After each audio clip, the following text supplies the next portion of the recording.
Tapsilog. I'll put this at number 4 kasi maganda naman yung source mo sa protein dito because of the beef. Pero kasi since fried yung beef, fried yung egg, fried yung rice, sobrang taas agad ng calories. So, number 4. Boiled eggs. Boiled eggs is number 1 agad since this is a very simple, no fuss na breakfast option.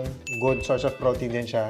1. Pandesal with palaman. Nako, favorite ko rin ang pandesal pero makasalanan siya in a sense na ang dali niyang kainin so marami kang makakain na pandesal in one sitting. So, mabilis mong makukonsume yung calories mo for the day. And hindi siya ganun nakakabusog so gutom ka agad after a few hours. So, this is 6. Oatmeal. Oatmeal naman, I drank this at number 2 kasi this is filling, heart healthy of course, and magandang source ng carbs din siya. Banana. Ito siguro, banana is number 3 kasi best paired to with the protein eh. So, yeah, pwede mo siyang kainin with a boiled egg. Pancakes. This one, pancakes, number 5 na, but pwede pa rin namang i-elevate yung pancakes by adding protein powder para tumaas yung protein niya. Tapos, kung gusto mo pa ng sweeter option na hindi ganun ka makasalanan, pwede ka mag-add ng fruits, mga natural sweeteners like honey, stevia, basta mga hindi refined sugars.